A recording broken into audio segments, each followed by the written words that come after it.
Frequency modulation ಅಲ್ಲಿ first radio 52ನಲ್ಲಿ ಮಾಡಿದರು, ಯುರೋಪ್ನಲ್ಲಿ ಮಾಡಿದರು. ನಮ್ಮಲ್ಲಿ ಆ ಟೆಕ್ನಾಲಜಿ ಲೇಟಾಗಿ ಬಂತು. 2000ನಲ್ಲಿ ಶುರು ಮಾಡಿದರು, ತುಂಬ ಸ್ಟೇಷನ್ಸ್ಗಳು ಬಂತು. ಈಗ ಮೀಡಿಯಮ್ ವೇವ್, ಶಾರ್ಟ್ ವೇವ್ ಎಲ್ಲ ಹೋಗ್ತಾ ಇದೆ. ಶಾರ್ಟ್ ವೇವ್ ಎಲ್ಲ ಇಂಟರ್ನೆಟ್ನಲ್ಲಿ ಬರ್ತಾ ಇದೆ. ರೇಡಿಯೋ ಸಿಲೋನ್ ಆಯಿತು ಅಥವಾ BBC ಆಯಿತು, ಎಲ್ಲ ಇಂಟರ್ನೆಟ್ನಲ್ಲಿ, ಅದು ವಿತೌಟ್ ಎನಿ ಚಾರ್ಜಸ್ ಬರ್ತಾ ಇದೆ. ಒನ್ ಟೈಮ್ನಲ್ಲಿ ರೇಡಿಯೋಗೆ 15 ರೂಪಾಯಿದು ಲೈಸೆನ್ಸ್ ಇತ್ತು, 85ವರೆಗೂ ಲೈಸೆನ್ಸ್ ಇರಬೇಕಿತ್ತು. 15 ರೂಪಾಯಿ ಲೈಸೆನ್ಸ್ ಕಟ್ಟಿ ಪೋಸ್ಟ್ ಆಫೀಸ್ನಲ್ಲಿ ಕೇಳಬೇಕಾಗಿತ್ತು.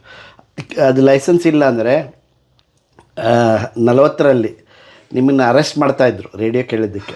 ಓ my god. The history of radio. ನೀವು ನೋಡಬೇಕು. ಇಂಡಿಯಾ ಲಿಸ್ನರ್ ಅಂತ ಒಂದು ಮ್ಯಾಗ್ಝಿನ್ ಇದೆ, ಆಲ್ ಇಂಡಿಯಾ ರೇಡಿಯೋದರ. 38ರಲ್ಲಿ ಬ್ರಿಟಿಷರಿದ್ದಾಗಲೇ ಮಾಡಿದರು. ಆ ಮ್ಯಾಗ್ಝಿನಲ್ಲಿ ಎಲ್ಲ ಡಾಕ್ಯುಮೆಂಟೆಡ್ ಇದೆ. ಎಷ್ಟು ಜನ ಲೈಸೆನ್ಸ್ ಇಲ್ಲದೆ ರೇಡಿಯೋ ಯೂಸ್ ಮಾಡ್ತಾಯಿದ್ರು, ಎಷ್ಟು ಜನನ್ನ ಅಪರಾಧಿಗಳು ಅಂತ ಘೋಷಿಸಿದರು, ಆಮೇಲೆ ಎಷ್ಟು ಜನ ಲೈಸೆನ್ಸ್ ತೊಗೊಂಡ್ರು, ರೇಡಿಯೋ ತೊಗೊಂಡು, ಅದು ಎಲ್ಲ ಸ್ಟ್ಯಾಟಿಸ್ಟಿಕ್ಸ್ ಇದೆ. Okay. So that's all history of the radios. ಇವಾಗ ನಾವು ವೆಹಿಕಲ್ಗೆ ಲೈಸೆನ್ಸ್ ನೋಡ್ತೀವಿ, ಯಾವ್ದಾರ ಒಂದು ಶಾಪ್ ಇಟ್ಕೋಬೇಕಾದ್ರೆ ಲೈಸೆನ್ಸ್ ಬೇಕು. ಆ ಟೈಮ್ನಲ್ಲಿ ರೇಡಿಯೋಗೆ ಲೈಸೆನ್ಸ್ ಬೇಕು. ಆಮೇಲೆ ರೇಡಿಯೋ ಲೈಸೆನ್ಸ್ ತೊಗೊಂಡ್ರು, ಸಪೋಸ್ ನೀವು ಬಸವೇಶ್ವರ ನಗರದಿಂದ ನೀವೆಲ್ಲೋ ವಿಜಯನಗರಕ್ಕೆ ಶಿಫ್ಟ್ ಆಗ್ತೀನಿ ಅಂದರೆ, ಆ ಟೈಮ್ನಲ್ಲಿ ನೀವು ಪೋಸ್ಟ್ ಮಾಸ್ಟರ್ಗೆ ಒಂದು ಲೆಟರ್ ಬರೀಬೇಕಿತ್ತು. ಈ ಥರದ ರೇಡಿಯೋ ನನ್ನ ಮನೆಯಿಂದ ಬೇರೆ ಮನೆಗೆ ನಾನು ಶಿಫ್ಟ್ ಆಗ್ತಾ ಇದ್ದೀನಿ ಅಂತ ಅವರಿಗೆ ಬರೆದು ಕೊಡಬೇಕಾಗಿತ್ತು. ಅವರ ಅನುಮತಿ ಕೊಟ್ರೇನೆ ನಾವು ಶಿಫ್ಟ್ ಮಾಡಬೇಕಿತ್ತು. ಇಷ್ಟೊಂದೆಲ್ಲ ಪ್ರೊಸೆಸ್ ತುಂಬಾ ಇತ್ತು. ಹಾಗಾದ್ರೆ ರೇಡಿಯೋ ಇದ್ದರೆ ರಿಚ್ ಪೀಪಲ್, ಅದೇ ಪ್ರೆಸ್ಟೀಜ್.